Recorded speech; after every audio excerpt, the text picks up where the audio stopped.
الله أحد لم يلد ولم يكن له.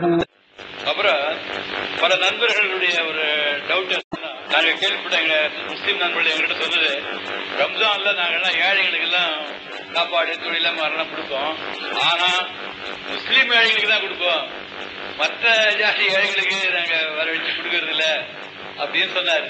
அது நல்ல பிரின்சிபலா? அது மற்ற ஜாதி ஏழைகளை கூப்பிட்டு கொடுக்கத்தான் அது விரோதமா இருக்குமா? அழகான கேள்வி. அந்த நண்பர் வந்து தவறா சொல்லியிருக்காரு. இஸ்லாம் என்ன சொல்றதுன்னு கேட்டா, திருமறை குர்ஆன்ல இருக்குது, லா யன்ஹாகுமுல்லாஹு அனில்லதீன லம் யுகாத்திலூக்கும் வலம் யுக்ரிஜூக்கும் அன் தியாரிக்கும் அன் தபர்ரு வ துக்ஸிது இலைஹிம் இன்னல்லாஹ யுஹிப்புல் முக்ஸிதீன். இந்த வசனத்துக்கு என்ன பொருள்னு கேட்டா, உங்களை நபிகள் நாயகம் காலத்துல உள்ள மக்களை பார்த்து இந்த குர்ஆன் வசனம் பேசுது. அவங்கள ஊரை விட்டு ஒரு சாரார் விரட்டினாங்க, மக்காவுல இருந்து விரட்டி அடிச்சுட்டாங்க. நபி தோழர்களை சொத்து சுகத்தெல்லாம் பறிச்சுக்கிட்டு அடிச்சுட்டாங்க. அதை பத்தி சொல்லும் பொழுது, உங்களை ஊரை விட்டு விரட்டி உங்க சொத்து சுகத்துகள் எல்லாம் பறிச்சுக்கிட்டாங்களே, அவர்களை தவிர மற்ற பிரசமய மக்களுக்கு நீங்கள் உதவி செய்வதையும் அவர்களுக்கு நீதி செலுத்துவதையும் அல்லாஹ் ஒருபோதும் உங்களுக்கு தடை செய்யவில்லை. யாருக்கு தடை செய்யறான்னு கேட்டா, நம்மளையே அழிச்சு சொத்து சுகத்தை எல்லாம் பறிச்சுக்கிட்டு நம்ம வீட்டை அவன் எடுத்துக்கிட்டு ஓடுறான்னு விரட்டி விட்டான்னு சொன்னா, அந்த மாதிரியான ஆட்களுக்கு நீங்க ஒண்ணும் செய்யக்கூடாது. உதவிகள் அநியாயம் செய்யக்கூடாது, தனி விஷயம். உதவிகள் செய்யக்கூடாது. அதாவது போர் செய்யறதுக்கு ஆயுதம் தூக்கிட்டு வர்றான், அந்த மாதிரியான ஆட்களுக்கு, வேற முஸ்லிம் அல்லாத சகோதரர்களுக்கு வந்து நீங்கள் உதவுவதை இஸ்லாம் தடுக்கல, அல்லாஹ் தடுக்கலன்னு சொல்லி திருமறை குர்ஆன் சொல்லுது. ஆனா ஒன்னே ஒண்ணு இருக்கு, அவன் சொன்னதுல என்னன்னு கேட்டா, தர்மங்களை பொறுத்த வரைக்கும் முஸ்லிம் அல்லாத யார் வேண்டாலும் யூதர்கள் கிறிஸ்தவர்கள்லாம் நபிகள் நாயகம் காலத்துல தர்மத்தை வாங்கிட்டு போயிருக்கிறாங்க. இந்த பெருநாள் இருக்குல்ல, நோன்பு பெருநாள் ஒரு பண்டிகை இருக்குது. அந்த நோன்பு பெருநாளைக்காக வேண்டி எல்லாரும் அந்த பண்டிகையை கொண்டாடணுங்கிறதுக்காக வேண்டி இஸ்லாத்துல வந்து ஒவ்வொரு வசதி படைத்தவங்களும் ஒரு குறிப்பிட்ட அளவு தானியத்தை அல்லது அதற்குரிய தொகையை ஒவ்வொருவரும் தர்மமா கொடுக்கணும். ஏன்னா அன்றைய தினத்துல இந்த பெருநாள் கொண்டாடாத முஸ்லீம் ஒருத்தரும் இருக்கக்கூடாது. பெருநாள்ங்கிறது சந்தோஷமான ஒரு நாளை சமுதாயம் முழுசுமே கொண்டாடணும் அப்படிங்கிறதுக்காக அந்த ஒரு நாள் விஷயம் இருக்கு பாருங்க. அந்த ஒரு நாள் செய்யற தர்மத்தை முஸ்லீம் கொண்டு தான் செய்யணும். ஏன்னா மத்தவங்க நீங்க பெருநாள் கொண்டாட போறது இல்ல. பெருநாள் ரம்ஜான் பெருநாள் ஒரு பண்டிகையை நாங்க கொண்டாடுறோம். இந்த பண்டிகையை யாரு கொண்டாடுவாங்க? முஸ்லீம்கள் தான் கொண்டாட போறாங்க. இவங்க தான் புத்தாடை அணியணும், இவங்க தான் அந்த அதுக்குரிய சுவையான உணவுகளை எல்லாம் உண்ணணும். அதுக்காக வேண்டி பெருநாள் தினத்தில் மாத்திரம் அந்த ஒரு நாள் வழங்கப்படக்கூடிய அந்த தர்மத்தை ஏழை முஸ்லீம்கள் பெருநாள் கொண்டாடுவதற்காக நீங்க வழங்கிருங்க. 365 நாள்ல 364 நாளைக்கு யாருக்கு வேணாலும் கொடுத்துக்கலாம். இந்த 365வது இந்த ஒரு நாள்ல தான் நீங்க முஸ்லீம்கள் அன்றைக்கு பெருநாளை கொண்டாட வேண்டி இருக்குது. அதற்குண்டு முஸ்லீம்கிட்ட உள்ள வசதியானவங்கள்ட்ட வாங்கி அந்த ஏழைகள் வீட்டிலே அடுப்பறியணும். பெருநாள் தினத்திலேயும் ஒரு முஸ்லீம் போய் பிச்சை எடுக்க கூடாது. ஏன்னா பெருநாள் ஒவ்வொரு மதத்திலையும் பண்டிகைகள் இருக்கும். பண்டிகைகள் வந்து அவங்கவுங்க நல்லா இருக்கிறதுக்கு இருக்கும். இஸ்லாம் ஒரு பண்டிகை கொடுத்துச்சுன்னு சொன்னா அந்த இதை எல்லாரும் கொண்டாடணும், வழிவகையும் செய்யணும். அதுக்காக என்ன செய்யுதுன்னா, ஒவ்வொருவரும் 20 ரூபா 25 ரூபா கணக்குக்கு அந்த தானியத்தின் ரேட்டை மதிப்பு போட்டு அதை ஒவ்வொருத்தரும் தர்மம் செஞ்சு ஆகணும். என் குடும்பத்துல 10 பேர் இருந்தா நான் 10 பேருக்கு 200 ரூபா கொடுக்கணும். 10 பேர் கணக்கு பண்ணி 200 ரூபா தர்மம் செய்யணும். இப்படி இதை மொத்தமா நான் கலெக்ட் பண்ணி என்ன செய்வோம், ஏழைகள் வீடு இருந்துச்சுன்னா 500 1000 2000 கொடுத்துருவோம். அவங்க ட்ரெஸ் எல்லாம் எடுக்கணும் இல்லையா? இந்த மாதிரி ஒரு பண்டிகை கொண்டாடுறதுல ஒரு முஸ்லீம் கூட அன்னைக்கு பட்டினியா இருக்கக்கூடாது. என்னைய மாதிரியே என் பக்கத்து வீட்டுல உள்ள ஒரு ஏழையும் இருக்கணும். அப்பதான் எல்லாரும் சந்தோஷமா அதை கொண்டாட முடியும். யார் இந்த பண்டிகையை கொண்டாடுறாங்களோ அவங்களுக்குன்னு வழங்கப்பட்ட அந்த ஒரு தர்மத்தை மட்டும்தான் அவங்களுக்கு கொடுங்கன்னு சொல்றதை தவிர மீதி உள்ள 364 நாள் கொடுக்கக்கூடிய தர்மத்துல வந்து முஸ்லீமுக்கு தான் கொடுக்கணும்னு சொல்லல, தேவை உள்ளவனுக்கு தான் கொடுக்கணும்னு சொல்லுது இஸ்லாம். அதான் அடிப்படை. உங்க முஸ்லீம் சகோதரர்கள்லாம் பின்னாடி போயிட்டீங்கன்னா, முஸ்லீம் அல்லாத சகோதரர்கள் வந்து பின்னாடி உட்கார்ந்துருக்காங்க, அங்கங்க அவங்களுக்கு இடம் கொடுங்க, காலியா விட்டுட்டு போங்க. இந்த நிகழ்ச்சி அவங்களுக்கு தான். பின்னாடி நின்றுக்கிற கூட செய்யலாம். முன்னாடி முஸ்லீம் அல்லாத சகோதரர்களுக்கு முன்னாடி இடம் இருக்குவாங்க. ரம்ஜான் போன்ற பண்டிகை நாட்கள்ல பக்ரீத் போன்ற ஆடுகள் எல்லாம் நிறைய லட்சக்கணக்கில் வெட்டி இது பண்றாங்க. அது ஒரு ஹிம்ஸ்ன்னு மற்ற மதங்க ஃபீல் பண்றாங்க. நீங்க அதை எப்படி ஃபீல் பண்றீங்க? அதாவது ரம்ஜான் பக்ரீத்ல எல்லாம் ஆடுகள் அறுக்கிறாங்க இல்லையா, அது வந்து ஹிம்சை, அது ஒரு துன்புறுத்துதல், ஜீவகாருண்யத்துக்கு எதிரானது என்று மற்றவங்க கருதுறாங்க. நீங்க இஸ்லாம் நீங்க என்ன கருதுறீங்கன்னு கேட்கிறாங்க. பண்டிகைக்கு மட்டுமில்லை, பொதுவாகவே எப்போதுக்குமே எடுத்துக்கலாம். பண்டிகையிலையும் அறுக்கிறாங்க. அன்றாடம் கூட என்ன செய்யுது, ஆடுகள் அறுக்கப்படுது, மாடுகள் அறுக்கப்படுது. அன்றாடம் இது நடந்துக்கிட்டு தான் இருக்குது. இதுல என்ன பிரச்சனைன்னு கேட்டா, அது ஒரு உயிர். எது அந்த நல்ல பிரச்சனை விளங்கி இருக்கா சொல்றேன். ஆடுங்கிறது நம்மள மாதிரி ஒரு உயிர், மாடு வந்து நம்மள மாதிரி ஒரு உயிர். நம்முடைய ஒரு சுகத்துக்காக வேண்டி அந்த உயிரை வந்து அழிக்கிறது வந்து என்ன நியாயம் அப்படிங்கறத அவங்களுடைய கேள்விங்க. நம்முடைய சுகத்துக்காக வேண்டி அந்த உயிரை அழிக்கலாமா அப்படிங்கிறதுக்காக தான் இந்த கேள்வியை கேட்கிறாங்க. ஒன்றை நீங்க சிந்திச்சு பார்க்கணும். ஆடு மாடுகள் எப்படி உயிர் உள்ளவையோ அதே மாதிரி தானியங்கள் இருக்கு பாருங்க, பயிர் பச்சைகள், அதுவும் உசுறு உள்ளதுதான். உயிர்ல பல வகை இருக்கு. மனிதனுடைய உயிர் வந்து சிந்திக்கக்கூடிய அளவுக்கு உள்ள உயிர். ஆடு மாடுகளுடைய உயிர் வந்து அசைவதற்கு உரிய அளவுக்கு உள்ள, அசைவது பெருக்கம், இனப்பெருக்கம் செய்வதற்கு உரிய அளவுக்கு தான் அதனுடைய உயிர் இருக்குது. இந்த பயிர் பச்சைகளுக்கு உயிர் இருக்குது. அது இருந்த இடத்துல இருந்து உற்பத்தி பண்றதுக்கு உள்ள உயிர் இருக்குது. உயிர் இல்லாட்டி உற்பத்தி ஆகுமா? இது ஒரு வளருமாங்க? இது வளர்வது இல்லை. 100 வருஷத்துக்கு மண்ணுக்குள்ள புதைச்சி வச்சு எடுத்தாலும் வளர்றது ஒரு பக்கம் இருக்கட்டும், ஒண்ணுமெல்லாம் போயிடும், துருப்பிடிச்சு போயிடும். அப்ப இதுல ஒண்ணுமே, இதுல உயிர் சத்து இல்ல, இது வளராது. இதை கொண்டு போய் புதைச்சா வளராது. நிப்பாட்டி வச்சோம்னா 5 வருஷம் செஞ்சோம்னா இவ்வளவு பெருசா போயிடுறது இல்ல. அப்ப வீடுகள் வளர்வதில்லை. அப்ப எது மட்டும் வளருது? இந்த தானியங்கள் வளருது, செடி கொடிகள் வளருதுன்னு சொன்னா அதுலயும் ஒரு உயிர் இருக்குது. அதனாலதான் இனப்பெருக்கம் கூட செய்யுது. இந்த மைக்கு இனப்பெருக்கம் செஞ்சுன்னா அப்புறம் மைக் உற்பத்தி பண்ண தேவை இருக்குமா? ஒண்ணு வாங்கி வச்சு அதை குட்டி போட்டுக்கிட்டு இருக்கும், புள்ள குட்டியில் கொடுத்துட்டு இருக்கலாமே. இது வந்து இனப்பெருக்கம் செய்யாது. இனப்பெருக்கம் எது செய்யுதுன்னு பாத்தீங்கன்னா உயிர் இருந்தா தான் செய்ய முடியும். உயிர் இல்லாட்டி இனம் பெருகவே பெருகாது. அப்ப ஒரே ஒரு நெல்லை போடுறீங்க, அது 1000 நெல்லா வருதுன்னு சொன்னா இந்த ஒரு நெல்லு கஷ்டப்பட்டு வளர்ந்து கர்ப்பமாகி அது வந்து ஆயிரக்கணக்கான குழந்தைகளை பெற்றெடுக்குது. அந்த குழந்தை தான் நம்ம நல்லா தானியமா சாப்பிட்டு இருக்கோம். இப்ப நம்ம கேட்கறது என்ன தெரியுமா? உயிர்களை வதை செய்யக்கூடாது என்று சொன்னா அதையெல்லாம் செய்யக்கூடாது.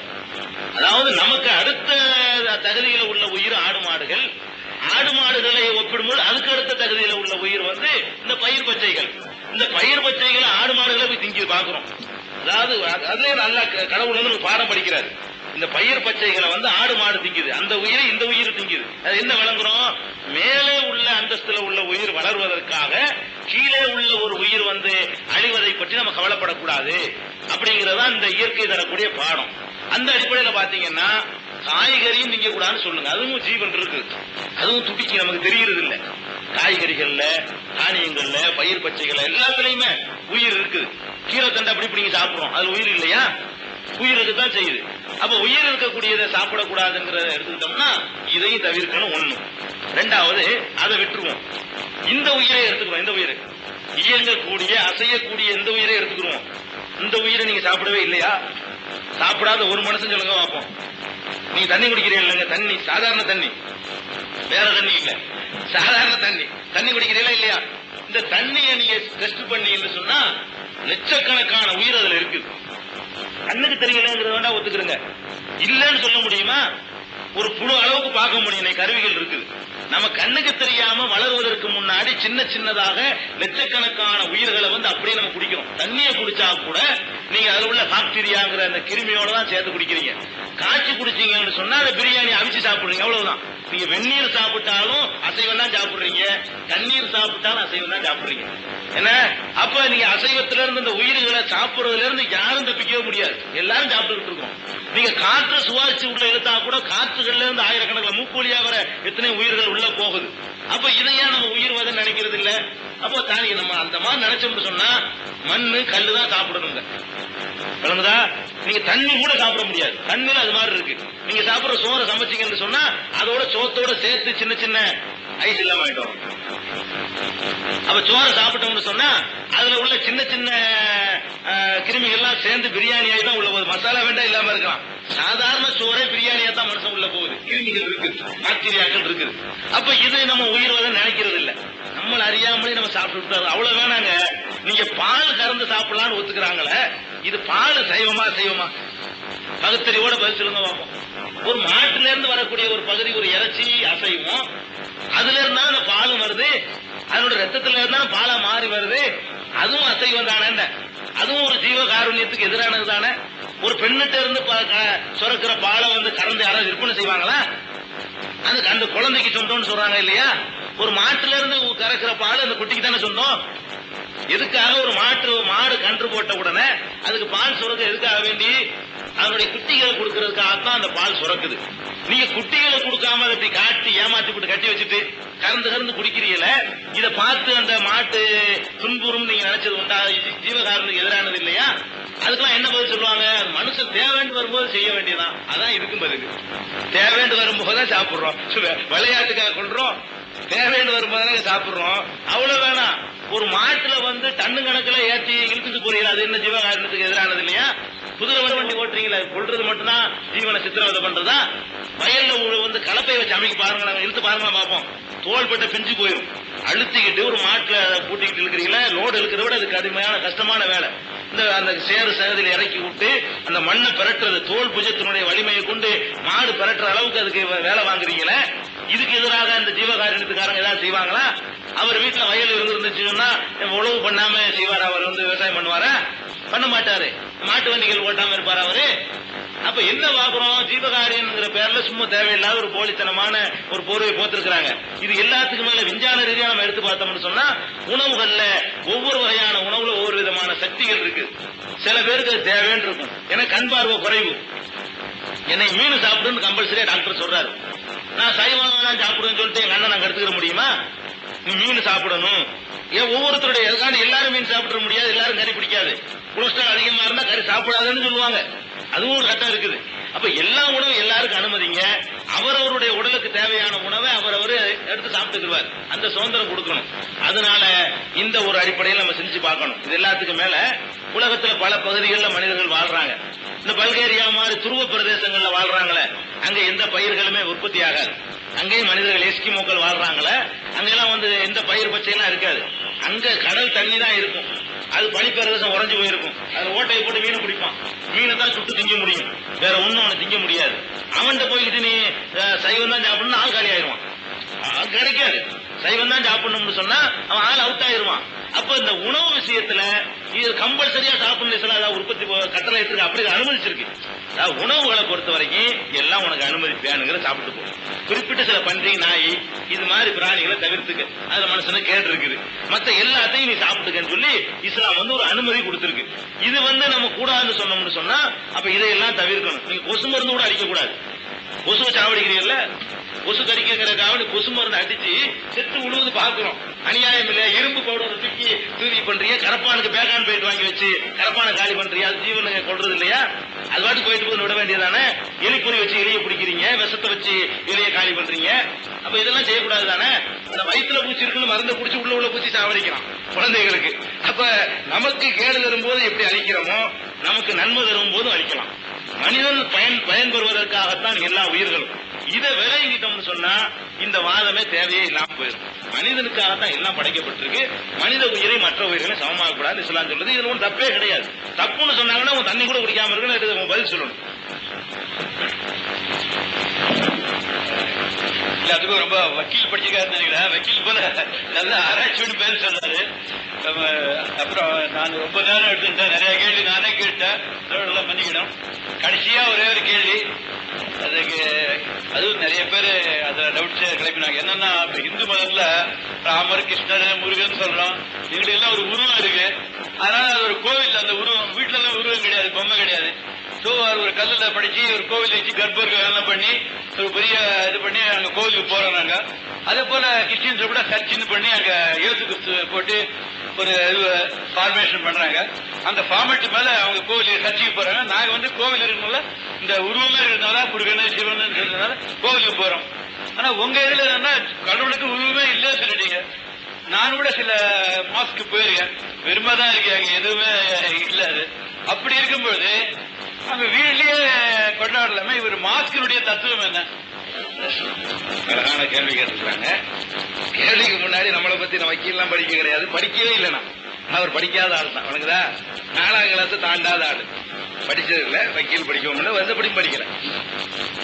இப்ப அவங்க கேள்வி என்னன்னா, மற்ற மதங்கள்ல எல்லாம் கோவில்கள்ல உருவங்கள் வச்சிருக்கிறாங்க, முருகன், கிருஷ்ணர், விநாயகர், இயேசுலாம் வச்சிருக்கிறாங்க. இப்ப இஸ்லாத்துல அது இல்லை. அது இல்லைங்கும் போது என் பள்ளிவாசல் வீட்டுல இருந்துச்சானே, எதையாவது ஒண்ணு வச்சு வணங்குவதா இருந்தா தான் என்னுடைய அது ஒரு வழிபாட்டு தலம் வேணும். மாஸ்குடைய தத்துவம் என்ன அப்படின்னு கேட்கிறாங்க. இஸ்லாத்தை பொறுத்த வரைக்கும் எங்க வேண்டாலும் தொழுகை நடத்தலாம். இன்றைக்கு வந்திருக்கிறாங்க, இங்கேயே தொழுகை நடத்துவாங்க. தொழுகை வந்தவுடனே இங்கேயே தொழுகை நடத்துவாங்க. தொழுகை நடத்துவதற்கு இந்த மாஸ்க்கு போற தத்துவம் என்னன்னா, கூட்டமைப்பு தான் நோக்கம். வீடுகளில் நான் தான் தொழுதுக்குருவேன், நான் என்னுடைய நேரத்துக்கு நான் தொழுதுக்குருவேன், நீங்க உங்க நேரத்துக்கு தொழுகை நடத்திக்கிறீங்க. உங்களுக்கு எனக்கு அன்போ நெருக்கமோ பழக்கமோ ஏற்படாது. பள்ளிவாசலுக்கு ஒரு 5 நேரம் போகும் பொழுது பக்கத்துல இவனிப்பா என்னங்க சோமா இருக்கு, ஒருத்தர் அறிமுகம், ஒருத்தர் நெருக்கம். அது மாதிரி இந்த நகர வாழ்க்கையில நம்ம பார்த்துக்கிட்டு இருக்கிறோம். பக்கத்து வீட்டுல கொலை நடந்தாலும் அடுத்த வீட்டுக்காரன் கண்டுக்க மாட்டான், சும்மா இருப்பான். அடிபட்டு கிடப்பான், ஆக்சிடென்ட் இல்ல, ரொம்ப ஆட்டுக்கு போயிட்டு இருப்பான். இப்படி ஒரு மனிதனை ஒரு மனிதன் கண்டுகொள்ளாத ஒரு உலகத்துல ஒருத்தருக்கு ஒருத்தர் ஒரு அறிமுகம் பழக்கம் நெருக்கம் உண்டாகிட்டு இருக்கும் பொழுது அதனால என்ன ஆகும்னா ஒரு அந்யோன்யம் ஏற்படும். ஒரு பேர் வருவாரு, பக்கத்துல சொல்வாரு, கிழிஞ்ச சட்டை போட்டிருப்பாரு, நான் கொஞ்சம் வசதி உள்ளவனா இருப்பேன், அப்படி மாத்தி கூட வச்சுக்கிறோம். ஒரு வசதி உள்ளவா இருப்பார், நான் கிழிஞ்ச சட்டை போட்டிருப்பேன், என்கிட்ட கேட்பாரு, சட்டை இல்லையா, வாங்க சட்டை எடுத்து வருமா இல்லையா. அப்ப இந்த இல்லாதவர்களுக்கு உதவி செய்யக்கூடியது, ஒவ்வொருத்தருடைய நிலைமையை பார்த்து அவங்களுக்கு தேவையான ஹெல்ப் பண்றது, இதெல்லாம் ஏற்படுத்துவதற்கு கூட்டாக போய் வழிபட வேண்டியிருக்கு. ஒரு நாளைக்கு 5 முறை. அது மட்டும் இல்லாம இன்னொரு முக்கியமான அம்சம் என்ன தெரியுமா, இஸ்லாமிய மார்க்கத்தில் நீங்க என்னைக்கு பாக்குறீங்க, இந்த தீண்டாமை கிடையாது. ஜாதிங்கிற அடிப்படையில வித்தியாசம் கிடையாது. யாரும் யாரோடையும் ஒன்னாவே சேர்ந்திருப்பாங்க, ஒன்னாவே சாப்பிடுவாங்க, சம்பந்தம் பண்ணிக்கிடுவாங்க, கொடுக்கல் வாங்கல் பண்ணிக்கிடுவாங்க. பள்ளிவாசல்ல போய் ஒன்னாவே நின்று என்ன செய்வாங்க, தொழுகை நடத்துவாங்க. யாரு முந்தி போறாரு அவர் தான் முதல் வரிசையில் நிற்பாரு, யார் லேட்டா வர்றாங்களோ அவங்க கடைசியா நிற்பாங்க. ஜனாதிபதி முஸ்லீமா இருந்து அவர் வந்தா கூட அவர் கடைசியா நிக்கணும். இது இன்னைக்கு வரைக்கும் நீங்க பாத்துட்டு இருக்கீங்க பள்ளிவாசல்ல, சர்வசாதாரணமாக பள்ளிவாசல்ல இது நடந்துகிட்டு இருக்கு. இது எதனால சாத்தியமாச்சு தெரியுமா? இது சாத்தியமானது இந்த பள்ளிவாசல்ல போய் அவங்க தோளோட தோல் உரசி 5 தடவை நிக்க வைக்கிற பாருங்க, அதுதான். இப்ப முஸ்லீம் நீங்க சொல்றோமா, நாங்க எல்லாருமே அரபு நாட்டு இறக்குமதியா? கண்டிப்பா கிடையாது. இவர் எடுத்தா ஒரு செட்டியாருடைய, இவர் 4 தலைமுறைக்கு முன்னாடி செட்டியாரா இருந்திருப்பாரு.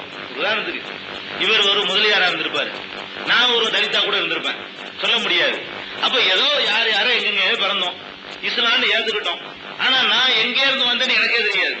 என்னுடைய முன்னோர்கள் தலிதா எனக்கு தெரியாது, இவருடைய செட்டியாரா தெரியாது, இவருடைய முன்னோர் முதலியாரா இவருக்கே தெரியாது, ஒவ்வொருத்தருக்கும் தெரியாது. 4-5 தலைமுறைக்கு முன்னாடி தான் நாங்கெல்லாம் இந்த கொள்கை ஏத்துக்கிட்டோமே தவிர நாங்க அரபு நாட்டில இருந்து இறக்குமதி ஆகல. எல்லாம் உங்களை மாதிரியான பல ஜாதிகளாகத்தான் நாங்கள் இருந்திருக்கிறோம். இப்படி இருந்த நாங்க ஒருத்தருக்கு ஒருத்தர் என்ன ஜாதின்னு தெரியாத அளவுக்கு மறந்து போயிட்டோம்னா அது என்ன காரணம் தெரியுமா? தொழுகை தான் காரணம். மாஸ்க்ல போய் 5 நேரம் நிக்கிறோம். ஏன்னா இவர் ஒரு பிராமின் வச்சுக்கிறோம், பிராமினா இருந்து இஸ்லாத்துக்கு வந்திருக்கிறார், நான் தலித்தா இருந்து இஸ்லாத்துக்கு வந்திருக்கிறேன்னு வச்சுக்கிறோம். 2 பேரும் பக்கத்துல நிற்போம். முதல் நாளைக்கு இவருக்கு ஒரு மாதிரியா இருக்கும், நம்ம கிட்ட நிக்கிறாங்க, லேசா ஒரு உறுத்தல் வரும். அடுத்த வேலைக்கு மறுபடியும் நிற்பேன், அதுல ஒரு 10% இன்னும் கொஞ்சம் குறையும், 90% தான் வெறுப்பு இருக்கும். மறுபடியும் போய் நிற்பேன், 80 ஆகும். மறுபடியும் போய் நிற்பேன் பக்கத்திலேயே 70 ஆகும். இன்னும் மறுபடியும் நிற்பேன், 60 ஆகும். திருப்பி அவரோட ஒட்டி நின்று அவரை என்ன செய்வாரு, நம்ம எல்லாம் பார்க்க கூடாது, யாரு பக்கத்துல நிக்கிறான்னு தெரியாது. இப்ப இது நிலைமை, நம்ம பக்கத்துல நிற்பவர் யாருன்னு தெரியாதுங்க. நாங்க அப்படிதான் நீங்க தொழுகை நடத்திக்கிட்டு இருக்கோம். காலைல தொழுதியெல்லாம் நீங்க சுப தொழுதியா, உங்களுக்கு வலது பக்கம் யாரு நின்றா தெரியாது, இடது பக்கம் யாரு தெரியாது. நாங்க பாட்டு போய் நிற்போம், எங்களுக்கு பக்கத்துல நிக்கிறவன் யாருன்னு கவனிக்காத அளவுக்கு நாங்க மாறிடுறோம் பாருங்க. நிக்கிறவன் வசதி உள்ளவனா, ஏழையா, கருப்பா உள்ளவனா, வெள்ளக்காரனா, அதை பத்தி எங்களுக்கு ஒண்ணுமே தெரியாது. ஒண்ணும் தெரியாத அளவுக்கு நாங்க மாறுவதற்கு பள்ளிவாசல் ஒரு பயிற்சி கூடமா இருக்கு. இப்படி ஒரு நாளைக்கு 5 முறையும் மாசத்துக்கு 150 முறை இப்படி கூடி கூடி கூடி கூடி ஒட்டி உரசது மட்டும் இல்ல, சில நேரங்கள்ல உயர்ந்த சாதின்னு சொல்லக்கூடியவர் அதுல இருந்து இஸ்லாத்துக்கு வந்திருப்பாரு, அவர் 2வது வரிசையில் நிற்பாரு. தாழ்ந்த சாதிக்காரர் முதல் வரிசையில் நிற்பாரு. சஜிதாண்டு ஒரு வணக்கம் செய்வாங்க, சஜிதாண்டு செஞ்சு காட்டுங்க, இப்படி செஞ்சு காட்டுங்க, இப்படி செஞ்சு காட்டுங்க, கால் படுற மாதிரி இப்படி செய்யுங்க சும்மா. சைதா செய்யும் பொழுதுங்க பாருங்க, ஒருவருடைய காலில் ஒருத்தர் தலை கூட போடும். இப்படி ஒரு வணக்கம் கடவுளுக்காக வேண்டி இவர் காலில் ஒரு தலைப்படுது இல்லையா. இவர் தலித்தா இருப்பார், அவர் பிராமணர்ல இருப்பாரு, கண்டுக்கிறவே மாட்டோம். அது வாட்டுக்கு ஏண்டா மிதிச்சன்னு கேட்க மாட்டோம். தொழுது முடிச்ச உடனே உன் கால் இருக்கிற தலையில படிச்சுன்னு கேட்க மாட்டோம். எப்படி நாங்க பயிற்சி எடுக்கிறோம்னு பாருங்க. அந்த பள்ளிவாசலுடைய தத்துவமே இதுதாங்க. ஒருங்கிணைப்பு ஆக்கணும்.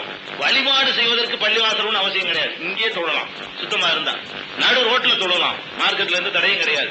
தொழுகையில பள்ளிவாசலுக்கு போகணும் என்பது இந்த ஒருங்கிணைப்புக்காகத்தான். அடுத்தடுத்தவங்க கேளுங்க.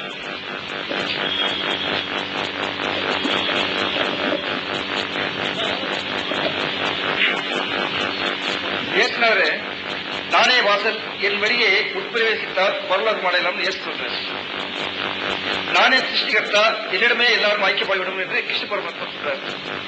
நானே இறைத்துவதர், நான் காட்டும் வழியை பின்பற்றினால்தான் நீங்க எதையும் மோட்சம் முடியாது என்று நபிகள் சொல்றாரு. சரி, இப்ப இதுல எதை உண்மையை தேர்ந்தெடுக்கிறதுக்கு எனக்கு ஒரு தெரியல. நீங்க விளக்கம் சொல்லணும். அதான் எனக்கு ஒரு மனசுல சத்தம் என்னன்னா, இப்போ உடம்புல உயிர் இருக்கிறது அடையாளம் நம்ம நீங்க நிக்கிறீங்க, நான் நிக்கிறேன், உடம்புல உயிர் இருக்கு. இன்னொரு பணம் இருக்கு, அது பணத்துக்கு அடையாளம் உடம்புல உயிர் இல்லை, அதன் அடையாளம். நம்ம ஜீவிச்சுட்டு இருக்கிறதுக்கு அடையாளம் உடம்புல உயிர் இருக்கு. அது அது போல இந்த 3 பாதையில ஒண்ணு இயேசுநாதரோ அல்லது கிருஷ்ண பரமாத்மாவோ அல்லது நபிகளுடைய பாதையோ எது தேர்ந்தெடுக்கிறதுக்கு ஒரு அடையாளம் கிடைச்சா ஈஸியா இருக்குன்னு எனக்கு. எதை தேர்ந்தெடுக்க எனக்கு கஷ்டமா இருக்கு. அதாவது அவர் கிருஷ்ணர் சொல்றாரு, நானே சிருஷ்டிகர்தான் அவர் சொல்றாரு. அப்ப நான் கிருஷ்ணன் கடவுளா ஏத்துக்கிறதா? இயேசு சொல்றாரு, நானே வழியாக இருக்கிறேன் எல்லாத்துக்கும் அவர் சொல்லியிருக்காரு. அவரை ஏத்துட்டு அவர் பின்னாடி போயிடுறதா? நானே உங்களுக்கு எல்லாம் வழிகாட்டியா இருக்கிற நபிகள் சொன்னாரு, அதன்படி நாங்க எடுத்துக்கிறதா? எதை எடுத்துக்கிறதுங்கிறதுக்கு ஒரு அடையாளம் சொல்லுங்கிறாங்க. முதல் விஷயத்தை வழங்கிக்கிறேன்னு, 3 பேர் கொண்டு வந்த மார்க்கம் நம்ம கையில இருக்குது. அவங்க கொண்டு வந்த வழிகாட்டுதல் நம்ம கையில இருக்குது. இந்த வழிகாட்டுதலை நீங்க உரசி பாருங்க. இந்த வழிகாட்டுதல்ல எந்த வழிகாட்டுதல் நம்ம அறிவுக்கு பொருத்தமானதா இருக்கு, நம்மளை சுரண்டாததா இருக்குது, நம்மளை ஏமாத்தாததா இருக்குன்னு நீங்க பாருங்க. யாருடைய வரலாறு பாதுகாக்கப்பட்டிருக்குன்னு பாருங்க. கிருஷ்ண பரமாத்மா அப்படி சொன்னாருங்கிறீங்கல்ல, அவர் தானே சிருஷ்டிகர் தான். அவரை பத்தி உள்ளது சில செய்திகளை பார்க்கும் பொழுது அப்படி ஒரு இருந்தாரான்னு சந்தேகம் நமக்கு வருதா வரலையா? அவர் சிருஷ்டிகர்த்தாங்கிற அளவுக்கு ஒரு கடவுள் லேடிஸ் எல்லாம் குளிச்சுட்டு இருக்கும் ட்ரெஸ் அள்ளி போய் ஒளிச்சு வச்சுட்டு வேடிக்கை பார்த்திருக்காரு அப்படின்னு சொல்றாங்களா இல்லையா? நான் சொல்லல, இத நான் புண்படுத்துறதுக்காக சொல்லல, நீ கேட்டதுக்காக வேண்டி.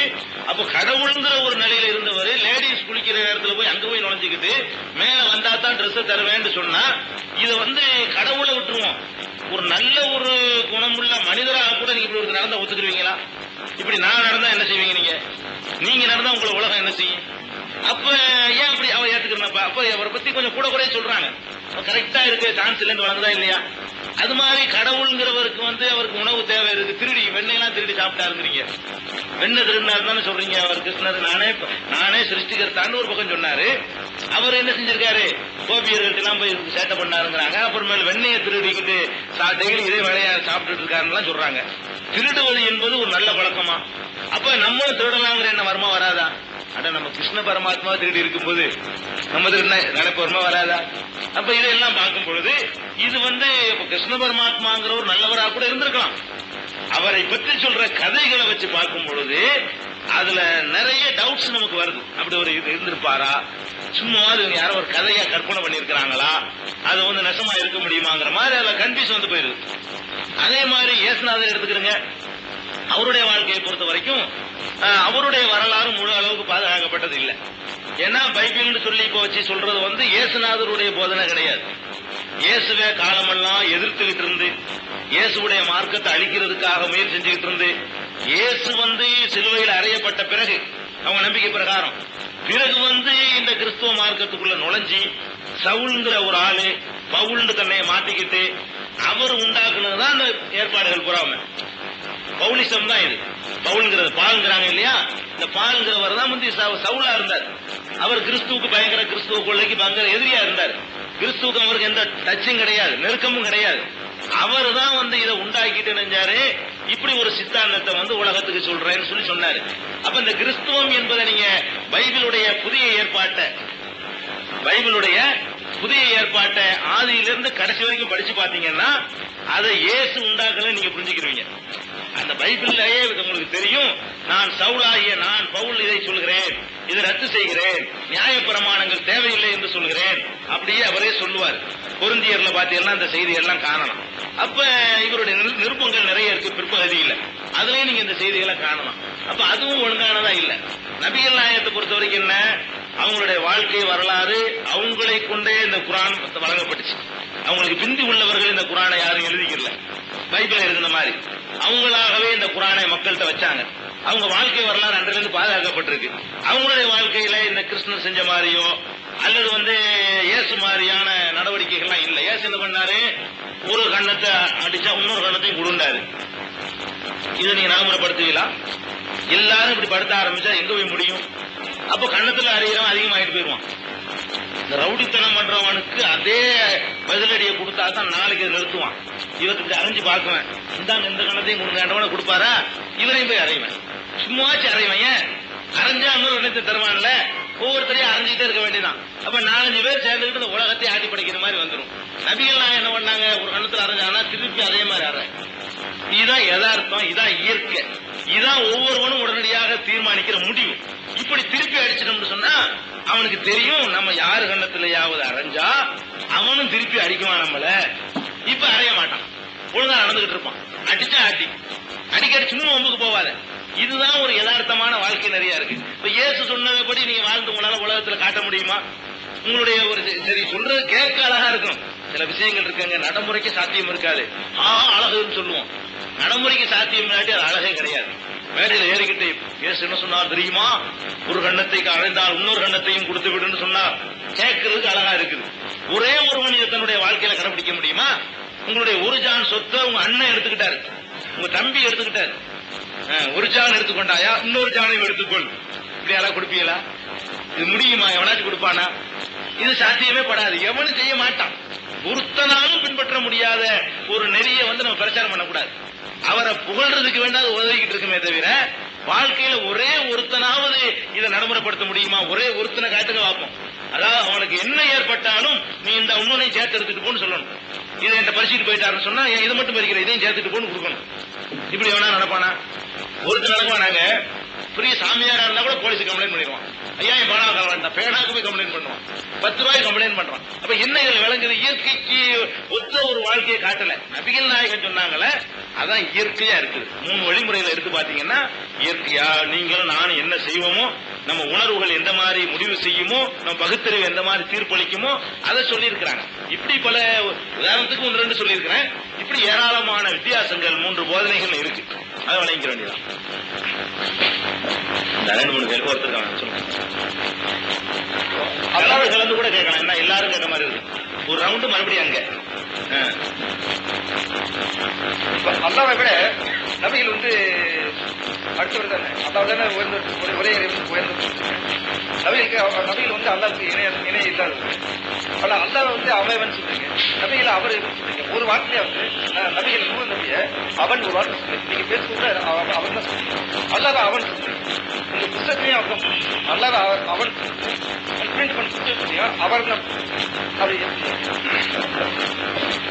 அழகான கேள்வி கேட்டிருக்காரு. அல்லாஹ்வை பத்தி பேசும் பொழுது அவன் இவன் சொல்றீங்க. நபிங்கிறவர் மனிதர்கள் உள்ளவர், அல்லாஹ்வுடைய அந்தஸ்துல அவர் வர முடியாது. அவரை பத்தி பேசும்போது அவர்கள்ங்கிறீங்க. அப்ப அல்லாஹ்வை விட யாருக்கு மதிப்பு கூட கொடுக்குறீங்க? நபிக்கு கொடுக்குறீங்களான்னு கேட்கறாங்க. ஒரு அழகான கேள்வி. இதுக்கு ஒரு வரலாற்று பின்னணியை நீங்க எடுத்துக்கணும். நம்ம தமிழ் மொழி இருக்கு பாருங்க, இந்த தமிழ் மொழியில மரியாதை பன்மை என்பது பிற்காலத்துலதான் வந்திருக்கு. ஆரம்ப காலத்துல மரியாதைக்குலாம் ஒரு பன்மை கிடையாது. பழைய காலத்துல வள்ளுவன் சொன்னான் தான். வள்ளுவனுக்கு என்னதான் சொல்லிட்டு இருந்தான்? வள்ளுவர் அவர்கள் சொன்னார்கள் சொல்றது கிடையாது. வள்ளுவன் சொன்னான், கம்பன் சொன்னான்.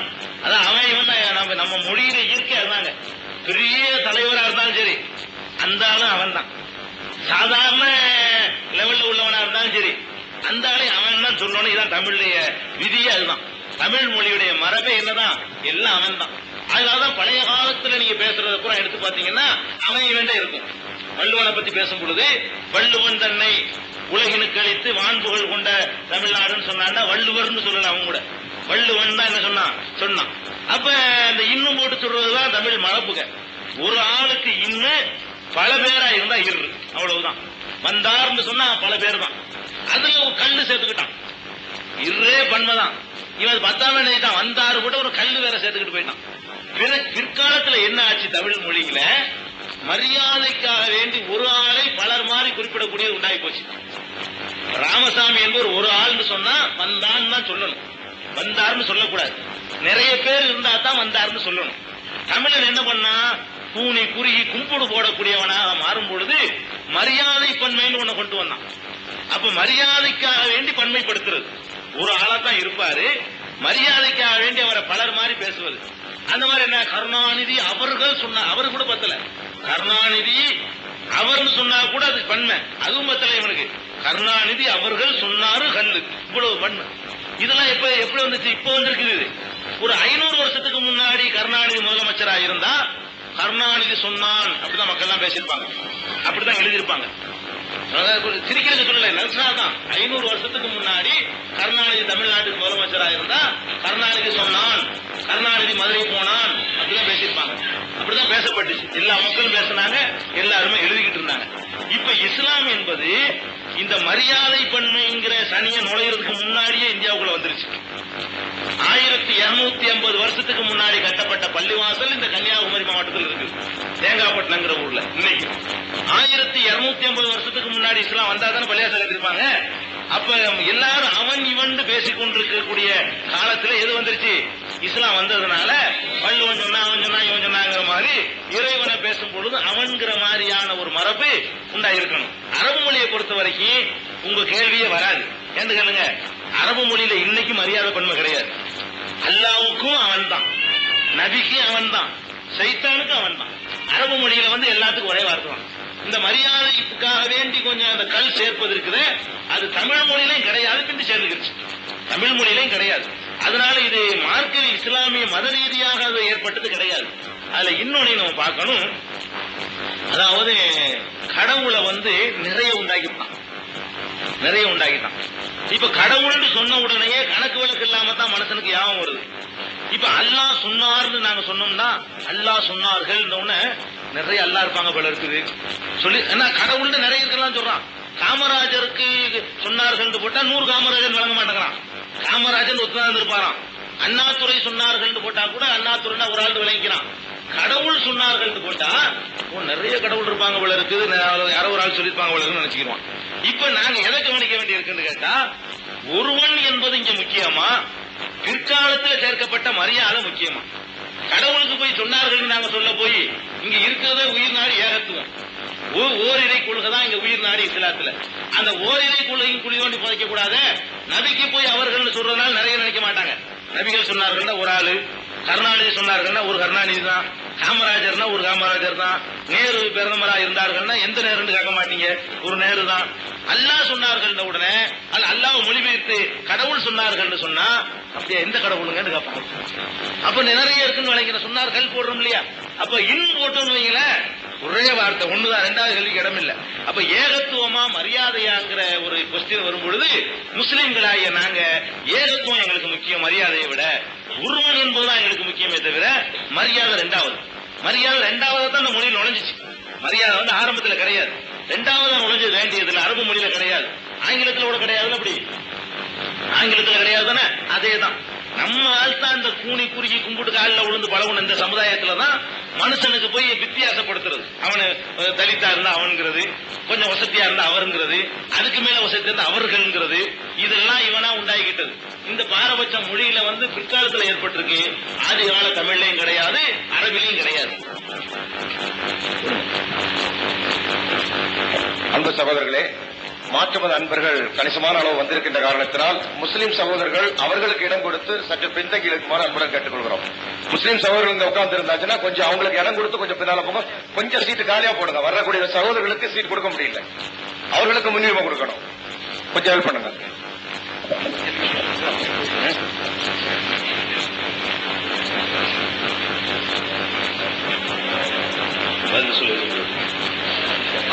அதே தொடர்புடைய அடுத்த கேள்வி அதே சம்பந்தப்பட்டது. அல்லாஹ் தாயும் இல்ல தந்தையும் இல்ல, அவருக்கு குழந்தைகள் கிடையாது.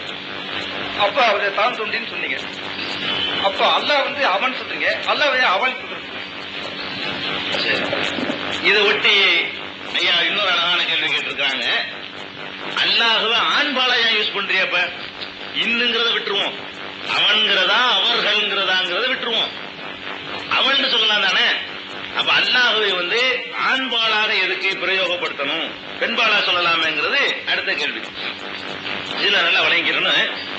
நம்முடைய தமிழ் மொழியில 3 விதமான வார்த்தை பிரயோகங்கள் தான் இருக்குது. ஒரு வகையான வார்த்தை பிரயோகம் அறிவற்ற அகரிணை பொருள்களுக்கு உள்ள வார்த்தை. கழுதை, ஆடு, மாடு, குதிரை இதை பற்றி பேசும் பொழுது ஆடு வந்தது, ஆடு வந்தான்னு சொல்ல மாட்டோம். ஆடு வந்தது, மாடு போனது, அந்த அது போட்டு சொல்றது, அது இதுன்னு சொல்றது, பேசுறது. பொண்டாட்டியும் கூட சில பேர் ஆடு மாட்டில் சேர்த்து பேசலாம், அது வேற விஷயம். வாங்குதா, என் பொண்டாட்டி சொல்லுது அப்படிமா. அப்ப அந்த அது இதுங்கிறது ஆடு மாடுக்கு உள்ள வார்த்தை. இப்ப இதை யூஸ் பண்ணோம்னா அல்லாஹ் சொன்னதுன்னா அல்லாஹ்க்கு அறிவுள்ள வேலை இருக்குது அப்படின்னு மனுஷன், அதையும் பயன்படுத்த முடியாது. அடுத்து மிச்சமா உள்ளது ரெண்டு. ஒன்னு ஆணுக்கு பயன்படுத்துற வார்த்தை, இன்னொன்னு பெண்ணுக்கு பயன்படுத்துற வார்த்தை. ஆணா இருந்தா வந்தான், பெண்ணா இருந்தா வந்தாள். இந்த ரெண்டு தான் இருக்குது. இந்த ரெண்டுல எதை பயன்படுத்துறது? கடவுளுடைய தகுதிக்கும் அந்தஸ்துக்கும் ஏற்றவாறு இவன் மொழியில வார்த்தை இல்லை. மனுஷனுக்கு விளங்குறதுக்காக பேசும் பொழுது அவன்கிட்ட இருக்கிற வார்த்தையை கொண்டுதான் பேச முடியும். அவன் வழக்கத்தில் இல்லாத ஒரு புதுசை நான் கடவுளுக்காக உண்டாக்கி நான் சொன்னேன்னு சொன்னா நான் கிறுக்கேன்றான்.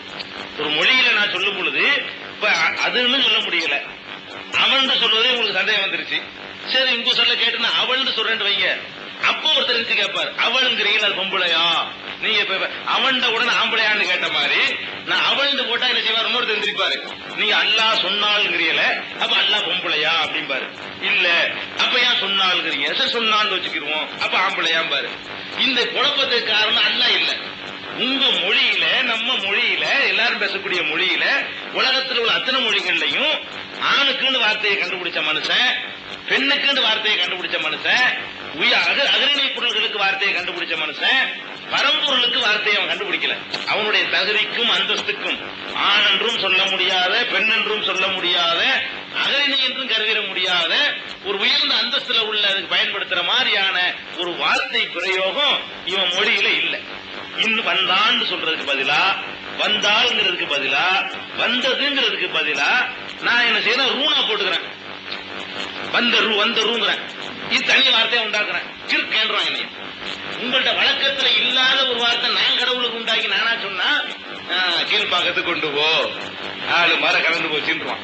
அப்ப என்ன செய்ய வேண்டியிருக்குன்னா, இருக்கிறதுலதான் உன்னை எடுத்து போட வேண்டியிருக்கு. நம்ம மொழிகள 3 வகை தான் இருக்குது. அதுல மனிதன் எதை உயர்வா கருதிக்கிட்டு இருக்கிறான் அதை போட்டு விட்டுருவோம், அவ்வளவுதான். வந்தாண்டு போட்டதுனால கடவுள் ஆண் கிடையாது. எதுக்கு போடுறோம்? அது அவள் அவன்கிறதுல இந்த அவன்கிறதை மனிதனே உயர்வானதாக நினைத்துக் கொண்டிருக்கிறான்.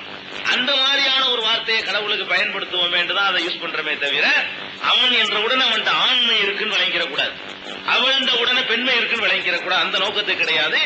இருக்கு மொழியில என்ன இருக்கு அதான் பயன்படுத்த முடியும். அதான் காரணம். கடவுளுக்கு தனி வார்த்தை இருந்தால் அதை பயன்படுத்திருக்கலாம்.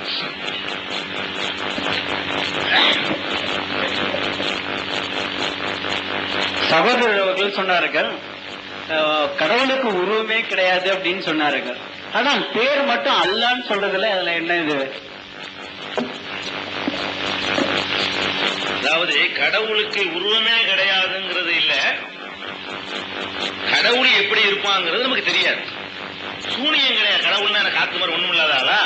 அவன் ஒரு பவர்ஃபுல்லான எல்லா ஆற்றலும் உள்ளவனா இருப்பான், அப்படிதான் நம்ம நினைக்கிறோம். இப்ப அவருடைய கேள்வி அது இல்ல. அவர் என்ன கேட்கிறாருன்னா, கடவுளுக்கு ஒண்ணும் இல்லைன்னா அல்லாண்டு ஏன் சொல்லணும்? எந்த ஒண்ணுக்கும் ஒரு பேர் இருக்கணும்ல. எந்த ஒரு பொருளா இருந்தாலும் அதுக்கு ஒரு பேர் இருக்கணும். அற்பமான பொருளா இருந்தா கூட அதுக்கு ஒரு பேர் இல்லாம இருந்தா அது எப்படிதான் சொல்லணும்ங்கிறிய? கடவுள்னாவது சொல்லணும்ல. கடவுள்னு கூட சொன்ன, கடவுளுக்கு அரபி வார்த்தை தான் அல்லாங்கிறது. ஏன் அரபில ஏன் அல்லான்னு சொல்லணுங்கிற உங்க சந்தேகமா இருந்தா, இந்த கொள்கையை முதல்ல நபிகள் நாயகன் சொன்னாங்க. அவங்க மொழியில கடவுளுக்கு அல்லான்னு சொல்லுவாங்க, அதனால அவங்க அல்லான்னு சொன்னாங்க. அது அப்படியே பரவி வந்துருச்சு. நாங்க கூட இந்த அல்லாங்கிறதுக்கு பதிலா வேற தமிழ் வார்த்தையை கூட யூஸ் பண்ணலாம். தமிழ் வார்த்தையை கூட நாங்க யூஸ் பண்ணிக்கலாம். அல்லாங்கிறதுக்கு பதிலா இறைவன்களாம், அல்லாங்கிறதுக்கு பதிலா கடவுள்னு சொல்லலாம். ஆனா கடவுள்னு நாங்க இது சொன்ன உடனே இங்கே அந்த கடவுளுக்கு தமிழ் மக்கள் கொடுத்திருக்கிற அந்தஸ்து என்னன்னு கேட்டா, எல்லாம் கடவுள்னு கொடுத்து வச்சிருக்கிறாங்க. கடவுள்னு சொன்னா சூரியன் கடவுள், சந்திரன் கடவுள், காற்று கடவுள், கடல் கடவுள், நட்சத்திரங்கள் கடவுள், அவ்வளவு வேணாம். ஒரு செங்கல் எடுத்து வச்சு அது கடவுள் இருக்கா இல்லையா? அப்ப இதெல்லாம் இப்படி கடவுள் கடவுள்னு சொல்லும் பொழுது நாங்களும் அதையே கடவுள்னு பண்ணோம். கடவுள்ங்கிற வார்த்தை நல்ல வார்த்தையா இருக்கு. நடைமுறையில கடவுள்னு சொன்னா என்ன அர்த்தமாயிரும்? இந்த மாதிரி நம்ம கடவுள் வச்சிருக்கோம்ல, இது மாதிரி ஒன்னா இருக்கும் போல இருக்குது அப்படிங்கிற நினைப்பு வந்துடும். ஆனா இலக்கண பிரகாரம், அந்த மொழியிலே வழக்கு பிரகாரம் கடவுள் நல்ல வார்த்தை. அல்லாஹ்ங்கிறதுக்கு கடவுள்ங்கிறது ஒரு சரியான பொருத்தமான வார்த்தை தான். அதை சொல்ல முடியாத அளவுக்கு நிலைமை மோசமா இருக்குது.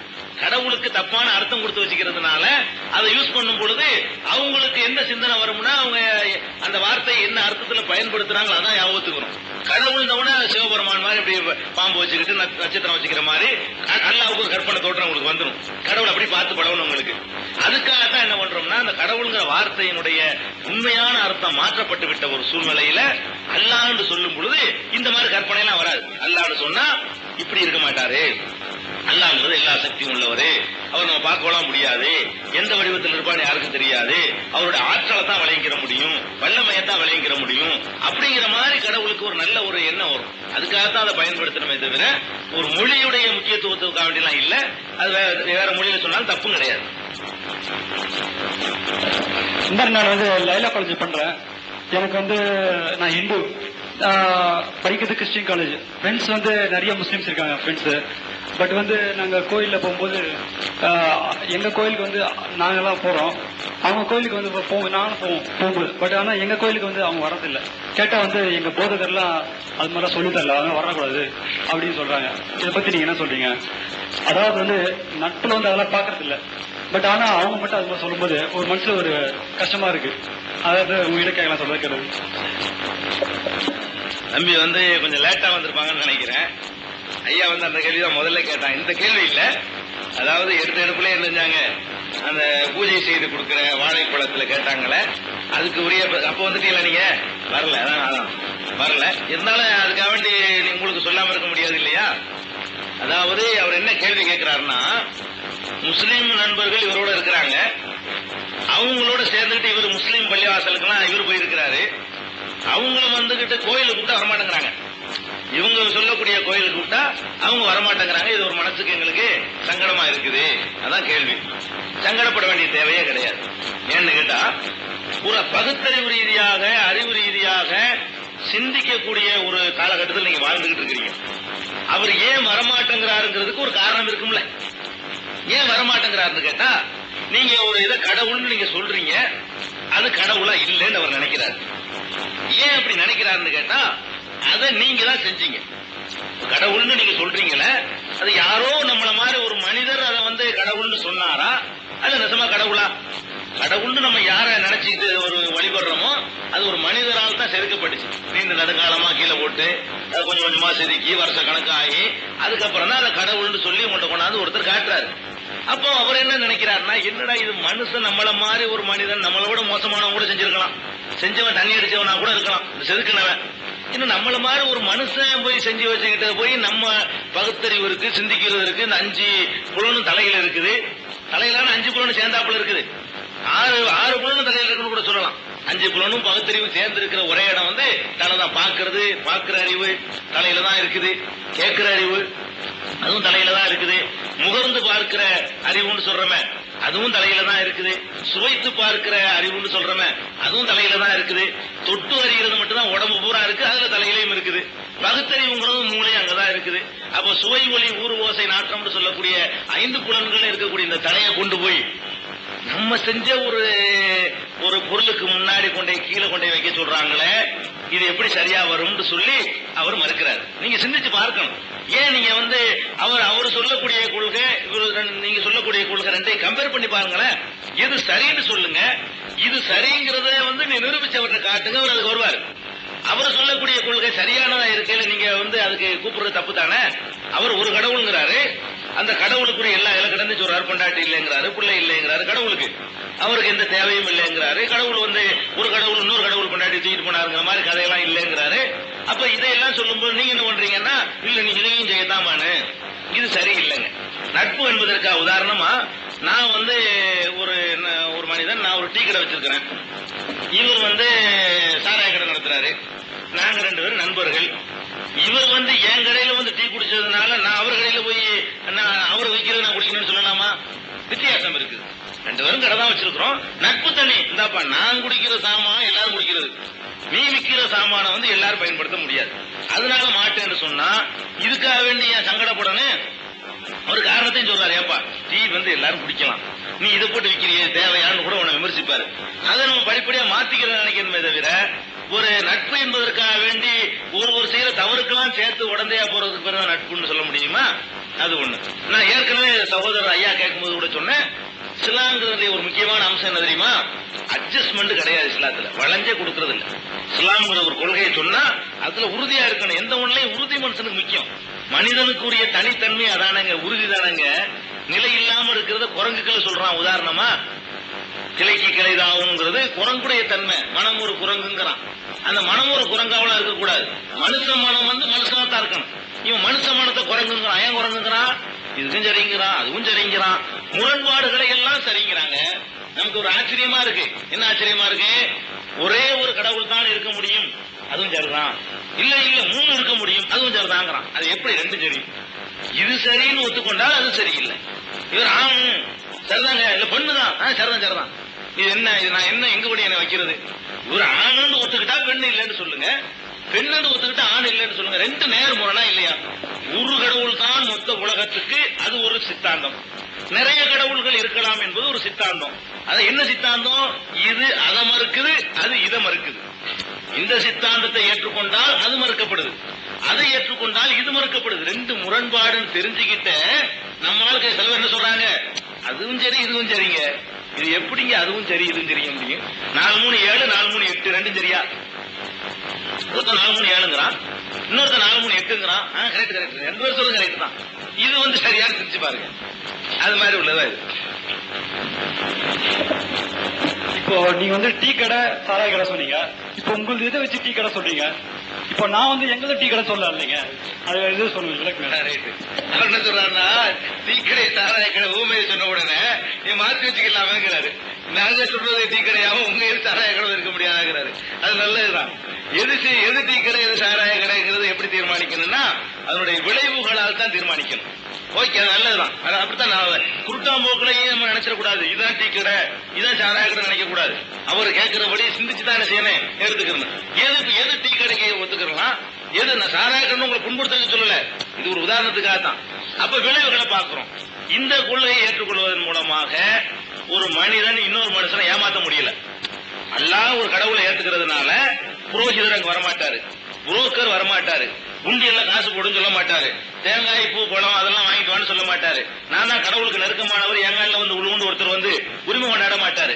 அங்க ஏத்துக்கிறதுனால என்னவாக, இதுல கொண்டே காணிக்கையை போடு, ஏன்னா கொண்டா தச்சனையை கொடு, அந்த மாதிரி தேங்காய் பழம் பூ எல்லாம் வாங்கிட்டு வா, இதெல்லாம் செஞ்சுட்டு போன்னு சொல்றாரு. அதே மாதிரி இவரு சொல்றாரு நேரவே நீங்க கடவுள்கிட்ட கேளுங்கிறாரு. அவர் சொல்றாரு நேரெல்லாம் கேட்க கூடாது, ஒருத்தர் இருப்பாரு அவர்கிட்ட சொல்லி அவர் தான் கேட்டு தருவாரு. இதான் நினைக்கிறோம். அங்க போனோம்னா நீங்களே நேரம் போய் நீங்களே மணி அடிச்சு நீங்களே மந்திரம் ஓதி நீங்களே கேட்டு வந்துட முடியுமா? முடியாது. அங்க போய் என்ன சொல்றாரு, நீ வரலாம், அங்க ஒரு ஆள் வச்சிருக்கு, ஒரு ஏஜென்ட் இருப்பார், அவர்கிட்ட நீ சொல்லி போடணும். அவரு மணி அடிச்சு அவர் கடவுள்கிட்ட பேசி உனக்கு தேவையில் வாங்கி தருவாருங்கிறாரு. இவர் என்ன சொல்றாரு, நீ இப்ப ஏஜென்ட் எதுக்குப்பா, நீனே வா, அல்லாவே எனக்கு குழந்தைய கொடுன்னு கேளு, அல்லா தருவாருன்னு சொல்றாரு. அப்ப இதுல வச்சுக்கிட்டு ஒரு ஆள் பிழப்பு நடத்துறாரு, இதுல வச்சுக்கிட்டு ஒரு ஆள் பிழப்பு நடத்த முடியல. இது ரெண்டுல எது சரின்னு நம்ம என்ன செய்யணும், சிந்திச்சு பார்க்கணும். இப்படி பல வகை இருக்கா இல்லையா? உனக்கு இடைத்தரகர் தேவைப்படுது, உனக்கு இடைத்தரகர் தேவையில்லை, உன்னை வச்சுக்கிட்டு மக்களை ஏமாத்த முடியுது, இன்னொன்னு வச்சுக்கிட்டு ஏமாத்த முடியல. உன்னை என்ன செய்யுதுன்னா நாமளே உருவாக்கி கொண்டது நல்லா தெரியுது. இது இன்னொரு வேடிக்கையெல்லாம் பார்க்கணும். இந்த கடவுள்னு நம்ம சொல்லக்கூடிய உங்களுடைய வரலாறை அந்த மக்களே சொல்றாங்க. அதான் நமக்கு ரொம்ப சங்கடமா இருக்கு. கடவுள்னு ஒரு பக்கத்துல சொல்லிக்கிறாங்க, கடவுள்னு சொல்லிட்டு அவங்களுக்கு சொல்ற வரலாறு என்னன்னு பார்த்தா, கடவுளுக்கு மனைவி இருந்திருக்காங்க, கடவுள் மனைவியே இன்னொரு கடவுளுக்கு கூட்டிட்டு போயிட்டாரு சொல்றாங்க. இல்ல மிகப்படுத்தி சொல்லல, இருக்கிற கதையில உள்ளது சொல்றேன். அதுல அவங்களுக்குள்ள சண்டையெல்லாம் நடக்குது, கடவுளுக்கு மத்தியில் யுத்தம்லாம் நடக்குது. ஒரு கடவுளுக்கு அடிபட்டு செத்து போயிடுறாரு, ஒரு கடவுள் ஜெயிக்கிறாருலாம் வரும்பொழுது என்னடா இது கடவுள்னு சொல்லிட்டு நம்மளை போட்டு ஏமாத்துறாங்கிற மாதிரி அதுல தோணுது. இதுல அல்லாவுக்கு கொண்டாட்டியும் இல்ல, யாரும் தூக்கிட்டு போகவும் இல்ல, அல்லா வேற ஆள் கொண்டாட்டி தூக்கிட்டு வரவும் இல்ல. இப்படி எல்லாம் இருக்கும் பொழுது ஒரு நல்ல ஒரு இதா இருக்குது. இப்படி நிறைய அம்சங்களை நீங்க சிந்திச்சு பாத்தீங்கன்னு சொன்னா ரெண்டுக்கும் மத்தியில, மலைக்கும் மடுவுக்கும் மத்தியில உள்ள வித்தியாசம் இருக்கு.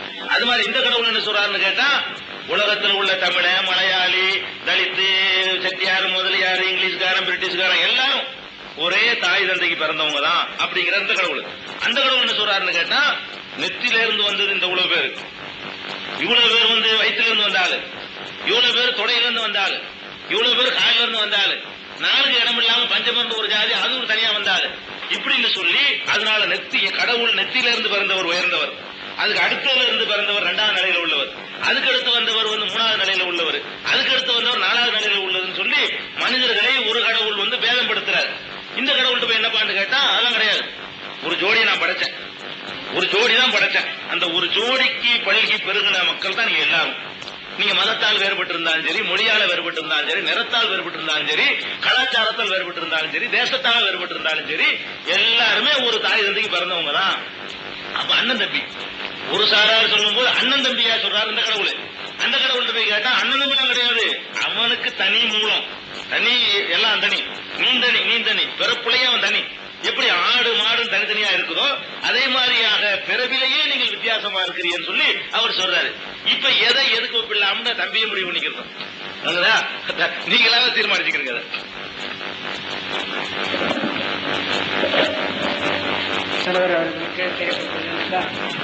2000 ஆண்டுகளுக்கு முன்னாடி பைபிள் வேதம் உருவானதுன்னு சொல்றாங்க.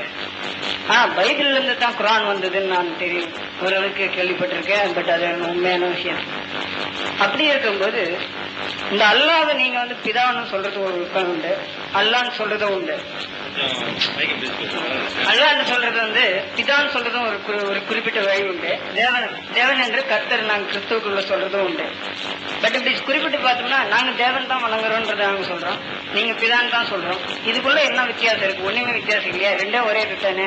மதம் தானே வேற, கிறிஸ்துவ மதம் முஸ்லிம் மதம் தானே வித்தியாசம் வேற. இதுக்கு ஏதாவது வேற விதம் இருந்தா சொல்லுங்க. தம்பி ரொம்ப அழகான கேள்வி கேட்டிருக்கிறாங்க. அதாவது கிறிஸ்தவத்துல ஓரிரை கொள்கை அல்லாஹ் இருக்குது இல்லையா, இந்த அல்லாஹ் சில இடங்கள்ல கர்த்தர்னு சொல்லுவாங்க, அதாவது ஒரு கடவுளை கர்த்தர்னு சொல்லுவாங்க. சில இடங்கள்ல தேவன்னு சொல்லுவாங்க, சில இடங்கள்ல பிதான்னு சொல்லுவாங்க. அப்ப பேர் தான் பிதா தேவன் இருக்கே தவிர தேவனை நாங்கள் வணங்கும் பொழுது அல்லாஹ் வணங்குறது மாதிரி தானே. அவர் அல்லாஹ் தானே தேவன், ஒரு கடவுளை தானே நாங்க வணங்குறோம். பேர் தானே வித்தியாசமா இருக்கு. இஸ்லாத்துல அல்லாங்கிறீங்க, கிறிஸ்தவத்துல கர்த்தரு ஏகனாகிய ஒரே கர்த்தரு அப்படி சொல்லப்படுது. இல்லை, பெரிய மதம் தான் வித்தியாசப்படுது தவிர தெய்வம் வித்தியாசப்படலையேங்கிறாரு. கரெக்ட், 100% கரெக்ட் தான். ஏன்னா கர்த்தர்னு சொல்வது, கர்த்தர்னா சிருஷ்டிப்பவர், சிருஷ்டி கர்த்தா, அகில உலகத்தையும் படைத்தவர் அதுக்கு அர்த்தம். அது கர்த்தருங்கிறது அல்லாஹுக்கு ஈக்குவலான ஒரு வார்த்தை தான். அல்லாஹ்வைத்தான் கர்த்தர்னு அவங்க சொல்றாங்க, அதுல எந்த ஒரு மாற்றமும் கிடையாது. வித்தியாசம் எங்க வருதுன்னா, கர்த்தர்னு சொல்லிக்கொண்டு கர்த்தருடைய இலக்கணத்தை அவங்க மாத்திட்டாங்க. கர்த்தர்னு சொல்றாங்க வாஸ்தவம் தான், கர்த்தருடைய இலக்கணம் என்ன? அவருக்கு புள்ள இருக்கக்கூடாது, அதான் கர்த்தருடைய இலக்கணம். இயேசுங்கிறவரை அவங்க என்ன செய்யறாங்க? கடவுளுடைய மகங்கிறாங்க, கடவுள்னு சொல்லிக்கிறாங்க. ஒரு பக்கத்துல ஒரு மனித பெண் வழியாக பிறந்த ஒருத்தரை, மனித சந்ததியில் ஆதாமுடைய பாரம்பரியத்தில் வந்த ஒருத்தரை என்ன செய்யறாங்க? இவர் கடவுளுடைய குமாரன், கடவுளே தான். கடவுள் குமாரன், நம்ம கடவுள் தானே, கடவுளுடைய குமாரன் நீங்க ஏத்துக்கிட்டீங்கன்னா கடவுள் தானங்க. ஒரு ஆட்டினுடைய குட்டி ஆடு தானே, மாடா இருக்க முடியாதுல்ல. மனுஷன் போடுற குட்டி மனுஷன் தானே, கடவுள் போட்ட குட்டி கடவுள் தானே. அவங்க என்ன செய்யறாங்க? அவர் பிதா கர்த்தர் இருக்காரு. இயேசு யாருன்னு கேட்டா அவருடைய புள்ள. அவருடைய புள்ளன்னா அவங்க அம்மா யாரு? மரியம், மேரி. அது மேரிக்கு அந்த கர்த்தர் கணவன் மாதிரி. கர்த்தர் இருக்கார, கர்த்தர் மேரிக்கு கணவன் மாதிரியா இருந்து அவங்க வழியாக பிறந்தவர் தான் இயேசுன்னு சொன்னால், இப்ப கடவுளுக்கு மனைவி தேவை என்பது அங்க வந்துருச்சு, கடவுளுக்கு மகன் உண்டுங்கிறது வந்துருச்சு. இஸ்லாம் என்ன சொல்லுதுன்னா அதையத்தான் சொல்லுது, ஒரு அல்லாஹ்வைத்தான் சொல்லுது. இஸ்லாம் என்ன சொல்லுது? கர்த்தருக்கு மகன் கிடையாது, முகமது நபி மகன் கிடையாது. முகமது நபியை நாங்க மதிக்கிறோம்னா கர்த்தருடைய மகன் கிடையாது. அவர் முகமது நபியுடைய அம்மா கர்த்தருடைய மனைவி கிடையாது. முகமது நபியுடைய அம்மா தனியா, அப்பா தனியா இருக்கிறாங்க. அவங்க 2 பேருக்கும் பிறந்தவர் தான் முகமது நபி. அவர் மனிதர் தான், கடவுள் தன்மை கிடையாதுன்னு சொல்றோம். இப்ப என்ன அங்க வருது? கிறிஸ்தவத்துக்கு இஸ்லாத்துக்கு என்ன டிஃபரன்ஸ் வருதுன்னா, கடவுளுக்கு மகன் இருப்பதாக சொல்வதன் மூலமாக கடவுள் பலவீனமாகிறார். பலவீனத்தோடு நிக்கல, கடவுளை வணங்குற மாதிரியே மகனையும் வணங்குறாங்க. கடவுளை வணங்குனா கடவுள் மகனை வணங்கலாம்ல. அப்ப இயேசுவை கர்த்தரை வணங்குற அதே மக்கள் இயேசு வணங்குறாங்களா இல்லையா? வணங்குறாங்க. மேரிய வணங்குறாங்க. 3 கடவுள் கொள்கையை உண்டாக்கிட்டாங்க. அதுல பல பகுதிகள் இருக்காங்க, பல இனமாக பிரிஞ்சிருக்கிறாங்க. இப்ப அது மாதிரி ஒரு சாரார் கடவுள் ஒருத்தர் மட்டும்தான் வணங்கணும்னு சொன்னாங்கன்னா இவர் இயேசுவ கடவுளுடைய குமாரன் இல்லைன்னு சொல்லுவாங்களா? அது சொல்றது இல்ல. கிறிஸ்தவர்கள் யாரும் சொல்றது இல்ல. கடவுளா படைச்சவனுக்கு மகன் வேணும்னு சொன்னாலும் அடிபட்டு போச்சங்க. மகன் வேணும்னாலும் நம்மள மாதிரி அவருக்கு பலவீனமா இருந்திருக்காரு. கடவுள் பலவீனப்பட்ட நிலையில் இருக்கிறதுனாலதான் அது ஆட்சேபனைக்குரியதை தவிர அவங்க சொல்லக்கூடிய கர்த்தருங்கிற வார்த்தையில எல்லாம் ஆட்சேபனை கிடையாது. கர்த்தருங்கிற வார்த்தையை நம்மளும் முஸ்லீம்களோட பயன்படுத்திக்கலாம், அது ஒண்ணு தப்பு கிடையாது. ஆனா அதுக்கு மனைவி மகன்கிற வரும்போது அங்க பிரச்சனை ஆகுது. அதான் சந்தேகத்துக்குரியது. பல கடவுளுக்கு வந்துடும் அப்படியே.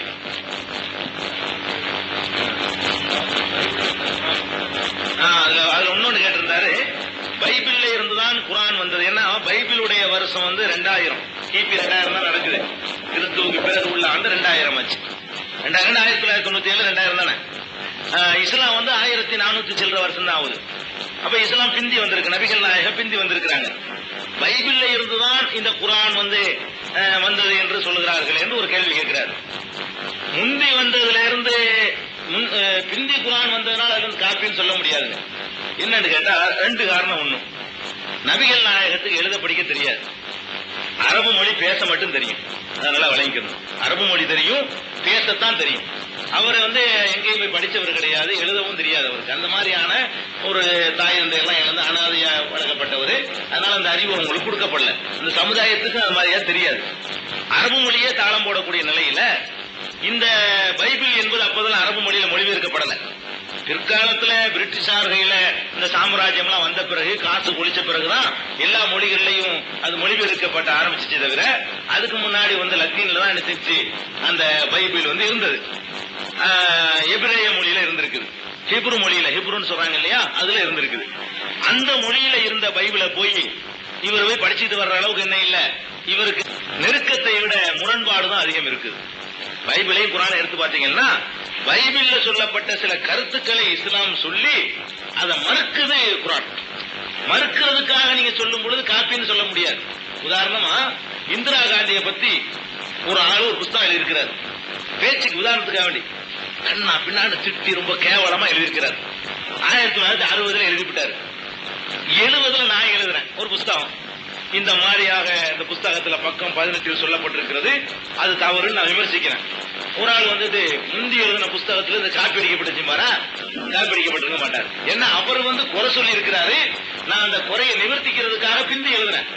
எழுதுறது பிந்தியா இருக்கிறதுனால முந்தி எழுதனுடைய காப்பின்னு நீங்க சொல்லக்கூடாது. எப்படி வித்தியாசப்படுதுன்னு கேட்டா, பைபிள்ல இயேசுவை தவிர எல்லாரையும் அவன் வேண்டு சொல்லப்படும். இயேசுக்கு ஒரு ஆள் தான் அவருங்க. சாலமனுக்கு அவன் தான், ஆதாமுக்கு அவன் தான். ஆதாம் இருக்கார முதல் மனிதரு, அவரையும் பைபிள் இப்படித்தான் சொல்ல, அவன் இவன் தான் பைபிள் எழுதப்பட்டிருக்கும். ஒரு ஆள் கர்த்தருக்கு மட்டும்தான் இரு, இயேசுக்கு மட்டும்தான் இரு, பாக்கி எல்லாம் இன்னுதான். எவ்வளவு பெரிய மகானா அது ஆபிரகாமாவே இருந்தாலும் சரிதான், அவருடைய தாத்தாவும் சொல்லப்படக்கூடிய டேவிட்டாகவே தாவீதாக இருந்தாலும் சரிதான், எல்லாம் அவன் தான். இப்ப பைபிள் என்ன பண்ணுதுன்னா, இயேசுவை உயர்த்துறோங்கிற பேர்ல அதுக்கு முந்தி வந்த நல்லவர்களை எல்லாம் ரொம்ப கொச்சையான கேவலமான வார்த்தைகளால விமர்சனம் பண்ணுது. எப்படி விமர்சனம் பண்ணுது? பெத்த மகளோடவே ஒரு தீர்க்கதரிசி கூடி இருந்தாரு அப்படின்னு சொல்லி லோத்துங்கிற தீர்க்கதரிசியை பத்தி பேசும் பொழுது மகளோட சேர்ந்து கூடி வாழ்க்கை நடத்தினாராம், குழந்தை பெற்றார்னு சொல்லி அப்படி சொல்லுது பைபிள். குர்ஆன் அதை மறுக்குது. ஏன்பா, இறைவனிடமிருந்து தீர்க்கதரிசியா வந்தவர் இப்படி எல்லாம் செய்திருப்பாரா?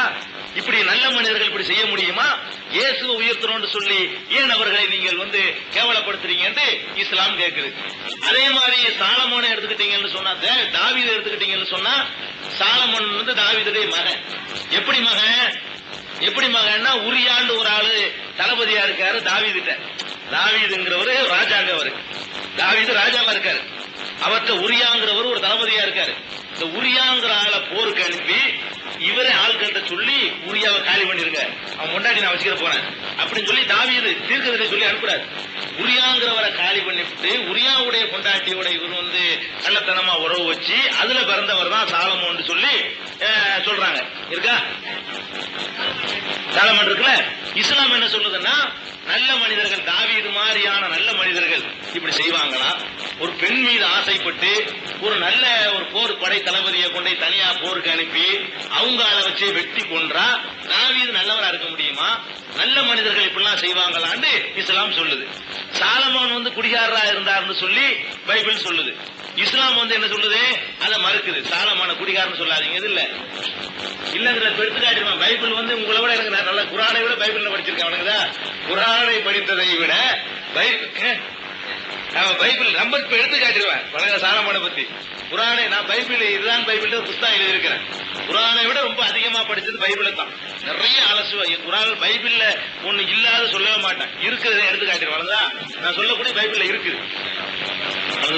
அதனால நிறைய செய்திகளை அது சொல்வது பைபிள் சொல்வதற்கும் குரான் சொல்வதற்கும் நிறைய வித்தியாசம் இருக்கு. மறுக்குது, கொள்கையில மறுக்குது. அதாவது 3 கடவுள் சொல்லாதீர்கள் குரான் சொல்லுது, 3 கடவுள் கொள்கையை பைபிள் சொல்லுது. கொள்கையில என்ன இருக்குது? மறுக்கப்பட்டிருக்குது. ஈசா இயேசுடைய கடைசி காலம் என்ன? இறந்து கொல்லப்பட்டு பிறகு உயிர்த்து எழுந்தார்னு சொல்றாங்க. அதையே குரான் வந்து மறுக்குது. அப்ப பல விஷயங்கள்ல குரான் வந்து பைபிளோட முரண்படுறதுதான் நீங்க பாக்குறீங்களே தவிர அதுல இருந்து எடுத்துருந்த மாதிரி நீங்க பார்க்கவே முடியாது. ஒரு உதாரணம் அதை பத்தி யாராவது கேட்கிறாரு, அதை ஒட்டி கேட்கறதுனால பைபிள்லே இருக்கிற ஒரு வார்த்தை என்னன்னாக்க, ஒருவன் மரண இல்லத்தில் அடையும் போது அவன் என் பிதாவிடத்தில் அடைய வேண்டும் என்றால் அவன் என்னை ஏற்றுக்கொண்டால் அவன் என் பிதாவிடத்தில் ஏற்றுக்கொள்வான் என்று வேதம் சொல்லுது. அதை பத்தி கருத்து நீங்க எப்படி? ஒருவன் மரண இருக்கையில் அடையும் நேரத்திலே அவன் என்னை ஏற்றுக்கொண்டால் அவன் என் பிதாவிடத்திலே வந்து அடைவான் என்று வேதம் சொல்லுகிறது என்று கர்த்தர் சொல்லுகிறார். அதுக்கு என்ன சொல்றீங்களா? அதாவது இயேசு என்ன சொன்னார் என்பதுல பைபிள் வந்து நிறைய அந்த சகோதரருக்கு மட்டும் முடியுது. அவர் கிறிஸ்துவர், அவருக்கு நான் கேட்டது சொன்னதுக்கெல்லாம் அதுல ஆதாரம் இருக்கு. நான் பைபிள்ல உள்ளது வந்து பைபிளை ரிசர்ச் பண்ணி அது எழுதிருக்கு முழுசா. நான் என்னென்ன சொல்லியிருக்கேன் அதுல ஆதாரம் அதோட கூடுதலாக இருக்கு. குரான்ல இருந்து பைபிள்ல இருந்து குரான் எடுக்கப்படல, அவருடைய அன்பளிப்பா அவர் கொடுத்துருங்க. நம்ம அன்பளிப்பா இருக்கட்டும். அதாவது இயேசு இருக்காருல்ல, அவர் என்ன சொன்னார் என்பதுல நிறைய முரண்பாடுகளை நீங்க பார்க்கலாம். ஒரு பெண்ணு வந்து இயேசுட்ட வர்றாங்க வந்து என்னுடைய மகனை வந்து உங்களுடைய வலது பாரிசத்துல வைக்கிறதுக்கு நீங்க தான் உதவி செய்யணும் அப்படிங்கிறாங்க. முடியாது. யார் என் பிதாவின் சித்தப்படி நடக்கிறானோ அவனுக்கே அல்லாமல் எனக்கு ஒண்ணு முடியாது அப்படின்னு சொல்லி சொல்றாரு. அப்ப அவர் வந்து அவரே என்ன சொல்லியிருக்காரு பல சந்தர்ப்பங்கள்னா, எனக்கு ஒண்ணும் முடியாது. அவர் சிலுவையில் அறையப்படும் போது என்ன பண்ணாருன்னு கேட்டா, தேவனே தேவனே ஏன் என்னை கைவிட்டீர்தான் சொன்னார். ஏழி ஏழி லாமா சபக்தானி தான் அவர் சொல்லியிருக்காரு. தேவனே என்னை எதுக்கு நீ கைவிட்டுட்டீங்கன்னு கேட்கிறார். அவர் என்னால காப்பாற்ற முடியும்னு சொல்லவே இல்லை. தேவனே நீ தான் என்னை ஏன் கைவிட்டுட்ட, என்னை சிலுவையில் அறைகிறாங்கன்னு சொன்னார்னு சொல்லி பைபிள் ஒப்புக்கொள்ளுது. அப்ப இயேசு வந்து ஒரு கடவுளைத்தான் வணங்கணும்னு தான் அவர் சொன்னார். அவர் பேரை பயன்படுத்தி கொண்டு இந்த பவுலடிகள் என்ன செஞ்சாருன்னா, இயேசுவையே கடவுளாக்கி 3 கடவுள் கொள்கையை கொண்டாந்து திரிச்சார். இயேசுவை நாங்க தப்பே சொல்லல. குரானை புரட்டி பாத்தீங்கன்னா இயேசுவுக்கு நீங்கள் மாறு செய்யாதீர்கள் தான் குரான் சொல்லும். இயேசுவை மகா நல்ல மனிதராக நாங்கெல்லாம் நம்புறோம், இறை தூதராக நாங்க நம்புறோம். இயேசுவிட்ட எந்த குறையும் கிடையாது. குழப்பம் எங்க வருதுன்னா, இயேசு சொல்லி காலமெல்லாம் அவர் சொன்னது வந்து ஒரு கடவுளை தான் சொன்னார். நபிகள் சொன்ன மாதிரியே ஒரு கடவுள் தான் சொன்னாரு. பரலோக ராஜ்யத்தினுடைய சாவி என் பிதாவுடைய கையில தான் இருக்குது. பிதாவின் சித்தத்துப்படி நடந்தா தான் வெற்றி அடைய முடியும். என்னையை திருப்திப்படுத்துறதுனால ஒண்ணும் முடியாதுன்னு சொல்லி காலமெல்லாம் அவர் போதனை பண்ணார். இந்த பவுலடிகள் அவருக்கு எதிரியா இருந்த பவுல் என்ன பண்றாரு, பிந்தி கிறிஸ்துவங்கிறத உண்டாக்கி வச்சுக்கிட்டு அவர் வந்து இந்த கருத்துக்களை திணிக்கிறார். இயேசுவே கடவுள் மாதிரி ஆக்கி இயேசுவே அவரை புகழ்ந்து சொல்லிக்கிட்ட மாதிரியான போதனைகள் எல்லாம் கலந்து விட்டுருக்கிறார். அதான் எங்களுக்கு கருத்து வேறுபாடை தவிர இயேசுவை பற்றி ரொம்ப நபிகள் நாயகம் மாதிரியே அவங்க நாங்க மதிக்கிறோம். அவங்களும் ஒரு இறை தூதர், அதுல எந்த சந்தேகமும் கிடையாது.